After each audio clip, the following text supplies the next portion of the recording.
Ask Reddit. For people in their 30s to 40s, how do you handle the sadness and worry about your parents getting old? Crazy Condition 8446 says, just remember getting older is a privilege. Enjoy the time. I lost my mother when I was 21.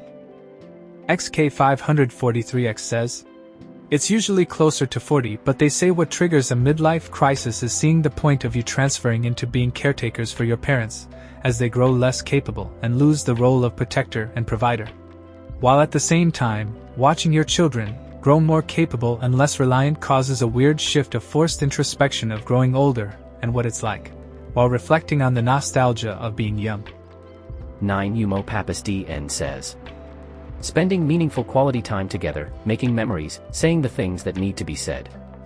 Expressing gratitude for the past, taking care and helping them the way they helped you when you were young. If you had parents that were worth a damn, of course.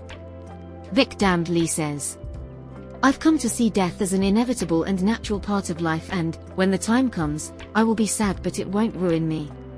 I will mourn them with gratitude for the time that we were able to have, because none of it is guaranteed. I love my parents. I'm incredibly close with my mom and my dad.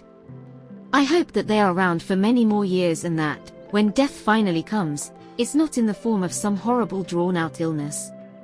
In my younger years, I went through a phase where I was crippled by fear of mortality for myself and everyone I love.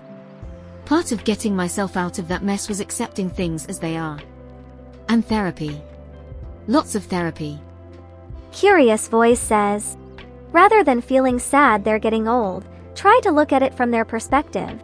What makes them happy is knowing you are happy and fulfilled with your life. Have a family, live your life to the fullest. That's what your parents will think about when they are passing away. Knowing you'll manage well without them and that they have raised you to become a complete adult, that's good. Pathfinder 27 says, I moved my dad into my house to care for him as he ages. We haven't lived together in almost 30 years because my parents divorced when I was young. I always wanted to live with my dad. Now that I do, I see why the divorce happened. He's still a miserable person who can only communicate about the things he doesn't like, and he's one of the great lords of the Gaslighter Kingdom. But he doesn't remember things well anymore, so I'm the only one suffering for it. Never Regret Cheese says, by burying those feelings and pretending I'm never going to have to deal with that. So not in the healthiest way.